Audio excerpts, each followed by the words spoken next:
In the last few years, there has been a massive surge of Indonesian horror films.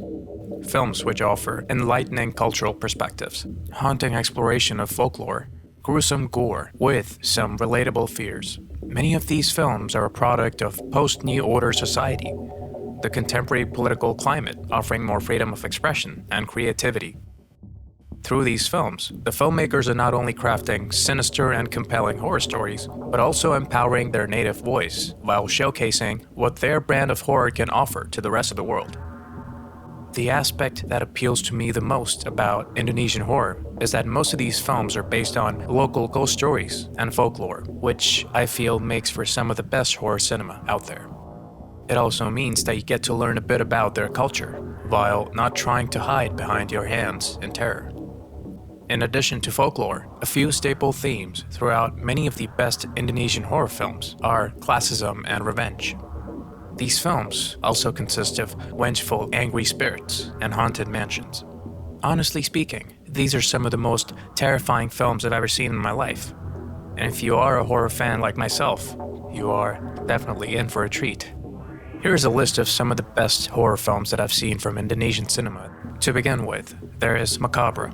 This film begins with a newlywed couple and their three best friends who decide to have a road trip. Their trip is later interrupted when they run into Maya, a strange girl out of nowhere who wanders aimlessly into their path. All the friends unanimously decide to give her a ride to her isolated house by the end of the woods. Once they reach Maya's house, she introduces them to her mother Dara, a woman of ageless enigma and a few spoken words. Dara then insists that their kindness should be repaid with a dinner feast. This is where the night turns into a crimson hell for the six friends, who find themselves trapped and hunted down by Dara. Slaughtered one by one, everybody will bleed, and the darkest nights never looked so red. Macabre is a highly entertaining and intriguing horror film. This is not your average Asian horror film, so don't expect any ladies in white dresses with their hair covering their faces. It was really just refreshing to see an Asian horror film of this caliber. There's lots and lots of blood in this film, and a good amount of shocking scenes that'll make you scream, making this a perfect date film. This movie is really intense, and the Mo brothers, the directors of this film, really stepped up and delivered a great movie with the best of their directing ability. I must also mention, the acting in Macabre was really good, and every actor is just really good at their respective jobs. But the actress playing the role of Dara is the one I feel gave a really standout performance. She was simply phenomenal. Macabre is a well-worthy addition to any horror fan's movie collection, and it is most definitely worth watching because it is a very unique Asian horror film. And this film definitely puts Indonesia on the horror movie map. It was really strange for me to see that this film does not have any rating at all on Rotten Tomatoes, which made me think why sometimes some really great films just go unnoticed, as, in my mind, this film really deserves a certified fresh rating. May the Devil Take You. This film is about a young woman, Alfie, who has been estranged from her rich father for years after her mother's brutal accident. She gets a call from her step-sibling in regards to her father's mysterious illness, and when she visits the hospital to see her father, she comes to know that her stepmother needs her signature for selling off an old abandoned house. Alfie then visits the old house after some strange happenings occur and gets to know a terrifying secret about her father's wealth. In my opinion, this is a terrifying film. It hits hard from the start. It has some really grotesque moments of horror that are actually missing from most films these days. It does not transcend the usual horror tropes, with characters making bad mistakes and acting downright stupid at times. Irrespective of all its imperfections, I do strongly recommend this film to all horror movie geeks. This film has a high score of 77% on Rotten Tomatoes, and a Google user review of 78%.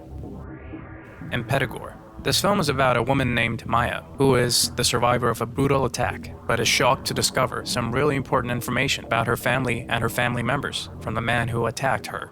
Rather than just getting scared or intrigued, she actually gets happy about the fact that she has inherited an old house in a far-off Indonesian village. As she is already desperate for money, she travels to the village to sell off the old house along with her best friend, unaware of the fact that the people in her village have been plagued by a curse, and she is the only one who holds the answer to the curse.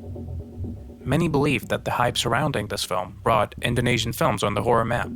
This film has some really obscure elements of folk horror, like Java puppets and the use of the Java dialect. This film doesn't really have a lot of gore, but when it does have its moments of gore, they are seriously thrilling. But at the same time, some might find them rather disturbing. Indonesia proves once again that they have some really good horror cinema, and hence, I strongly recommend this film.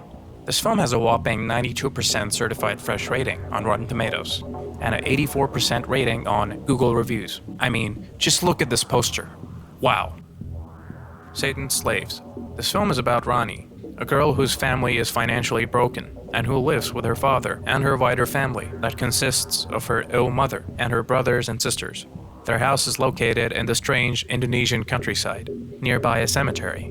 Rani's mother, who was a successful singer in her time, is dying from a mysterious disease, and her father does not have the money to support his family. When Rani's mother passes away, some strange things start happening in her house. Rani then learns that her mother actually joined a satanic cult to have her own children, and now, when her youngest child turns 7, the Satanists will come to take the boy with them. This film has a 91% certified fresh rating on Rotten Tomatoes, and an 84% rating on Google Reviews. This was my first Indonesian horror film, and I must say, what an amazing horror film it turned out to be. The performances from the star cast, especially the actors who play the small kid and the actress who plays the elder sister Rani, deliver performances which are grounded and at the same time very convincing. The director's approach to suspense and horror is slow building but very, very creepy at the same time. I feel this director should be given a chance to direct a part of a franchise, like the Insidious franchise, the Conjuring films, or the Annabelle series, as I find the story and the pacing of this film very intriguing and on the same lines as the James Wan horror films. The stark imagery of this film and the demonic cutaways were implemented to marvelous effect. Indeed, this film was very scary and dreadful at the same time. This film is so good that I really don't want to spoil it for you, so I'll let you be the judge. Give it a shot. You might be pleasantly surprised. Please do subscribe to my channel and like this video to be updated about all of my future videos. Thank you.